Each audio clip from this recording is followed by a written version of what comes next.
नमस्कार दोस्तों, जनसभा न्यूज़ में आपका स्वागत है। आज चला है 20 मार्च। फटाफट बड़ी खबर निकल के आई। बिग ब्रेकिंग सबसे पहली बड़ी खबर, भारत जोड़ो न्याय यात्रा के बाद अब न्याय गारंटियों पर लग चुकी है मुहर। जी हां, बता दें कांग्रेस ने अपनी न्याय गारंटी लाई है, जिसमें खासतौर पर युवा, किसान, नारी और श्रमिकों को लेकर न्याय की बात कही जा रही है। आखिर क्या कुछ रखा गया है इन 25 गारंटियों में, बताएंगे इनके बारे में। कांग्रेस कमेटी ने मैनिफेस्टो कर दिया है जारी। वहीं एक और बड़ी खबर निकल के आ रही है। जी हाँ दोस्तों, सुप्रीम कोर्ट ने CAA पर नहीं लगाई रोक। 200 से ज्यादा अर्जियों पर सुप्रीम कोर्ट ने लिया फैसला। 9 अप्रैल को होने वाली है सुनवाई, लेकिन उससे पहले मोदी सरकार से 3 हफ्तों के अंदर मांगा गया है। क्या जवाब, बताएंगे इनके बारे में।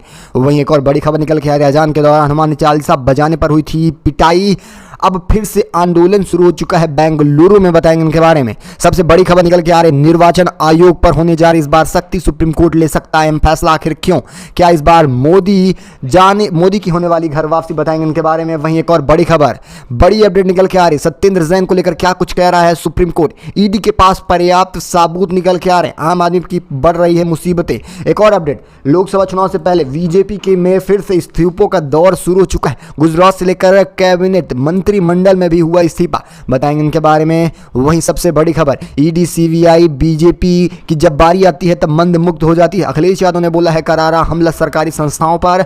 वहीं सबसे बड़ी अपडेट निकल के आ रही, आज तीसरी लिस्ट जारी करने जा रही है बीजेपी और कांग्रेस। अंतिम लिस्टों में किन उम्मीदवारों के नाम निकल के आ रहे हैं, इनके बारे में बात करेंगे।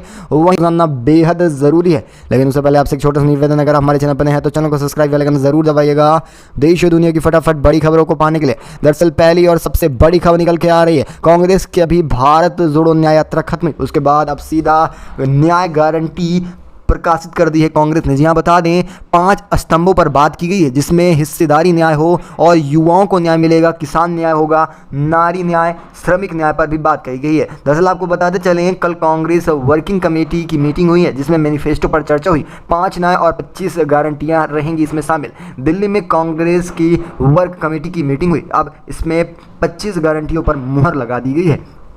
वैसे आपको बताते चलें, इन गारंटियों में महिलाओं को लेकर खास बात कही गई है। महालक्ष्मी योजना दी जाएगी, जिसमें गरीब परिवार की एक महिला को सालाना 1 लाख रुपए दिया जाएगा। वहीं देखा जाए आधी आबादी पूरा हक, केंद्र सरकार में नई भर्तियों में 50% महिला आरक्षण मिलेगा। वहीं अधिकार मैत्री, महिलाओं को उनके कानूनी अधिकारों की जानकारी देने के लिए हर ग्राम पंचायत में एक अधिकार मैत्री बनाई जाएगी। और देखा जाए इसको लेकर कामकाजी महिलाओं के लिए हॉस्टल की संख्या 2 गुनी कर दी जाएगी। वहीं किसानों को लेकर जिस तरह से लगातार MSP की बात चल रही थी और किसानों के साथ जिस तरह से अन्याय हो रहा है, इसको लेकर कांग्रेस ने फिर से अपनी गारंटी में बड़ी योजना रखी है। उनका कहना है कि सही दाम दिए जाएंगे, अनाज के MSP को कानूनी दर्जा दिया जाएगा, स्वामित्व और फार्मूले के अनुसार पर MSP रखी जाएगी। कर्ज माफी आयोग को लेकर भी बड़ी बात कही गई है।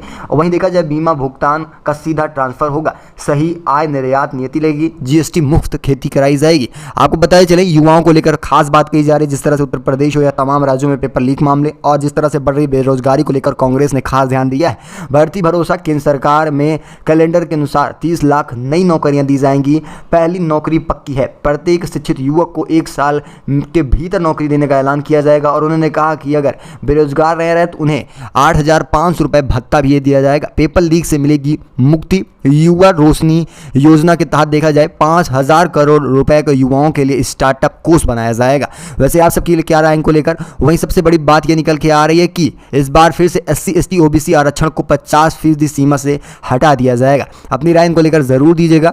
वहीं एक और बड़ी अपडेट निकल के आ रही है। जहां सुप्रीम कोर्ट तक पहुंच गया था CAA का मामला, जिस पर सुप्रीम कोर्ट ने रोक लगाने से साफ किया इनकार, लेकिन मोदी से मांगा गया है 3 हफ्तों के अंदर जवाब। देश भर में नागरिकता संशोधन के खिलाफ दाखिल 200 से ज्यादा याचिकाओं पर सुप्रीम कोर्ट ने कल सुनवाई की। सुप्रीम कोर्ट ने फिलहाल CAA पर किसी भी तरह से रोक लगाने से इनकार कर दिया। कोर्ट ने केंद्र सरकार से नागरिकता कानून पर 3 हफ्ते में जवाब मांग लिया है। सुनवाई के दौरान CGI ने सरकार से सवाल करते हुए पूछा कि नोटिफिकेशन पर रोक की मांग वाली याचिका पर जवाब देने के लिए उनको कितना समय लगेगा। वैसे आपको बता दें, अब CAA लागू होकर रहेगा, लेकिन 200 अर्जियां नहीं थी। अगली सुनवाई 9 मार्च को होने जा रही है। सुनवाई के दौरान सॉलिसिटर जनरल तुषार मेहता ने अपनी दलीलें रखी थी, जिसके बाद ये फैसला निकल के आया कि CAA लागू रहेगा। लेकिन मोदी से मांगा गया है 2 हफ्तों के अंदर जवाब। आखिर अब 9 अप्रैल को क्या कुछ हो रहा है, ये देखने वाली बात होती है। एक और बड़ी खबर निकल के आ रही, एक बार फिर बीजेपी देश भर में हिंदू मुस्लिम की राजनीति कर दी है शुरू। अजान के मौके पर हनुमान चालीसा की वजह से फिर से बेंगलुरु में शुरू हो चुका है आंदोलन। बड़ी खबर निकल के आ रही है, आपको बता दें बेंगलुरु में अजान के दौरान हनुमान चालीसा बजाने पर एक दुकानदार की पिटाई की घटना से तनाव पैदा हो गया। इस वीडियो ने सोशल मीडिया पर हड़कंप मचा कर रखा है। इस मामले में अब विरोध प्रदर्शन तेज होता जा रहा है। शहर में अब मंगलवार को भाजपा ने जोरदार प्रदर्शन किया। अब भाजपा को एक मौका मिल चुका है हिंदू मुस्लिम की राजनीति करने का। इसमें सांसद तेजस्वी सूर्या भी मौजूद रहे थे। तेजस्वी सूर्या को पुलिस ने कुछ देर के लिए हिरासत में भी ले लिया। इस दौरान भाजपा नेताओं को अल्टीमेटम दिया है कि खास तौर पर आरोपियों को अरेस्ट कर लिया जाएगा, लेकिन इस तरह से आंदोलन न किया जाए, इससे देश में अव्यवस्था फैलेगी।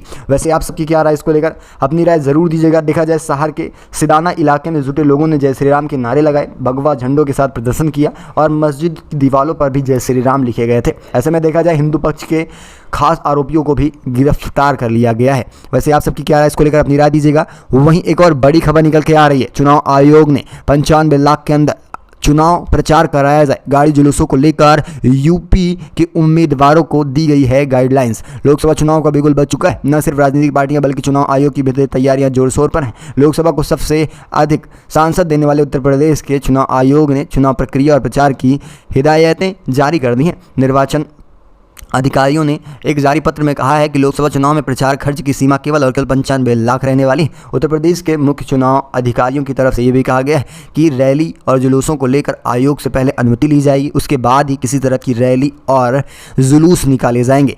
वहीं एक और बड़ी खबर निकल के आ रही है, ईडी के पास पर्याप्त सबूत निकल के आ रहे हैं। सत्येंद्र जैन को लेकर क्या कुछ कहा है कोर्ट ने, बड़ी खबर निकल के आ रही है। आपको बता दें आम आदमी पार्टी की बड़ी मुसीबतों के बीच और इजाफा होता नजर आ रहा है। आम आदमी पार्टी के वरिष्ठ नेता और दिल्ली के पूर्व स्वास्थ्य मंत्री सत्येंद्र जैन 9 महीने तक मेडिकल ग्राउंड पर जमानत पर रहने के बाद एक बार फिर तिहाड़ जेल पहुंच चुके हैं। मनी लॉन्ड्रिंग केस में गिरफ्तार सन 2022 में सत्येंद्र जैन को सोमवार को उस समय बड़ा झटका लगा जब देश की सबसे बड़ी अदालत ने न सिर्फ नियमित जमानत के लिए दायर उनकी याचिका को खारिज कर दिया, बल्कि उन्हें तुरंत सरेंडर करने और जेल जाने का भी आदेश दिया है। देश की सबसे बड़ी अदालत ने सत्येंद्र जैन की जमानत याचिका को खारिज करते हुए भी कहा कि पहली नज़र में सत्येंद्र जैन दोषी हैं और जांच एजेंसियों के पास उनके खिलाफ पर्याप्त सबूत है। जस्टिस बेला एम त्रिवेदी और पंकज मित्तल की बेंच ने ये खास सुनवाई की है।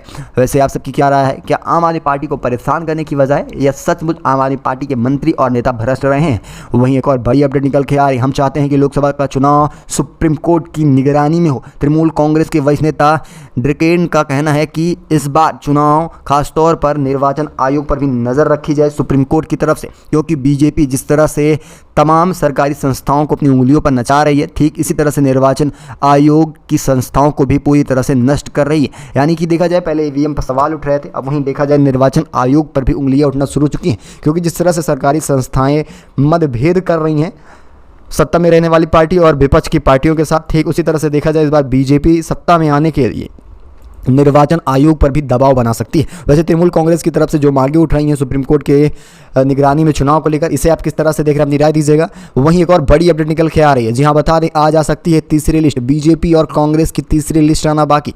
बड़ी खबर है, लोकसभा चुनाव की तारीखों का ऐलान हो चुका है। चुनाव 19 अप्रैल से शुरू हो रहे हैं, 1 जून तक चलने वाले, परिणाम 4 जून को सामने आएंगे। बीजेपी और कांग्रेस ही 2 उम्मीदवारों की 2 लिस्ट जारी हो चुकी है, लेकिन अब सूत्रों की माने तो आखिरी लिस्ट आना बाकी है। अब इनमें किन उम्मीदवारों का नाम निकल के आ रहा है ये देखने वाली बात होती है। लेकिन वहीं बता दें आपको कि 2 जून को किन राज्यों के परिणाम आ रहे हैं विधानसभा चुनाव के। देखा जाए लोकसभा चुनाव के साथ साथ अरुणाचल प्रदेश और सिक्किम में विधानसभा चुनाव है, जिनके परिणाम 2 जून को निकल के आएंगे। ऐसा वहीं एक और बड़ी खबर निकल के आ रही है, पश्चिम बंगाल में इस बार पूरी तरह से हिंसा मुक्त चुनाव कराया जाएगा। लोकसभा चुनाव की घोषणा हो चुकी है। भारत में चुनावी उत्सव के लिए सभी क्षेत्रीय और राष्ट्रीय राजनीतिक दलों की ओर से तैयारियां शुरू कर दी गई। चुनाव के दौरान पश्चिम बंगाल में होने वाली हिंसा को ध्यान में रखते हुए चुनाव आयोग की ओर से विशेष तैयारियां की जा रही हैं। निर्वाचन आयोग ने पश्चिम बंगाल प्रशासन को हिंसा मुक्त चुनाव कराने का निर्देश दिया है। इस कदम का उद्देश्य राज्य में हिंसा मुक्त लोकसभा चुनाव सुनिश्चित करना है। आपको बता दें निर्वाचन आयोग ने मंगलवार को पश्चिम बंगाल की पुलिस को सख्त निर्देश दिए। आयोग ने पुलिस से उन लोगों की सूची बनाने को कहा है जिनके खिलाफ पिछले चुनाव में बूथ कब्जा करने और गलत तरीके से मतदान करने की शिकायतें दर्ज की गई थी। बता दें कि मुख्य निर्वाचन अधिकारियों की तरफ से जिला अधिकारियों और चुनाव अधिकारियों को लेकर बैठक हुई, जिसके बाद अहम फैसला लिया गया कि इस बार पश्चिम बंगाल में भी हिंसा मुक्त चुनाव कराया जाएगा। वहीं एक और बड़ी खबर निकल के आ रही, ईडी और सीबीआई को लेकर एक बार फिर करारा हमला बोले अखिलेश यादव। देश की सियासत में इन दिनों इलेक्ट्रल बॉन्ड का मामला गरमाया हुआ था। विपक्षी दल लगातार इस मुद्दे को लेकर भारतीय जनता पार्टी पर निशाना साध रहे थे। वही समाजवादी पार्टी के राष्ट्रीय अध्यक्ष और उत्तर प्रदेश के पूर्व मुख्यमंत्री अखिलेश यादव ने इलेक्ट्रल बॉन्ड को लेकर एक बार फिर से बीजेपी पर करारा निशाना साधा। जांच एजेंसियों पर भी सवाल उठा दिए। आपको बताते चले इसका क्या मामला है, जरा समझिए। सपा अध्यक्ष अखिलेश यादव ने इलेक्ट्रल बॉन्ड को लेकर बीजेपी के साथ जांच एजेंसियों को आड़े हाथ लिया। पत्रकारों से बात करते हुए अखिलेश का कहना है कि अब तो अखबारों में भी आ गया, क्या इनके घर ईडी सीबीआई नहीं जाएगी। उनका कहना है कि ईडी सीबीआई केवल और विपक्ष को डरा रही है। और बता दें, बीजेपी जिन लोगों पर कहेगी ईडी सीबीआई वहीं पर ही हमला करेगी। वैसे आपकी क्या राय है, क्या जिस तरह से इस बार चंदा मांगा गया है बीजेपी की तरफ से और इतने सारे पैसे मिले हैं, वहीं अखिलेश का ये भी कहना है कि जो चंदे बीजेपी को दिए जा रहे हैं ये कोई और चंदे नहीं बल्कि सन 2019 के आए हुए काले धन हैं। वैसे आप सबकी क्या राय है इसको लेकर, अपनी राय जरूर दीजिएगा। मिलेंगे आपको बड़ी अपडेट के साथ, तब तक के लिए धन्यवाद। जय हिंद, जय भारत।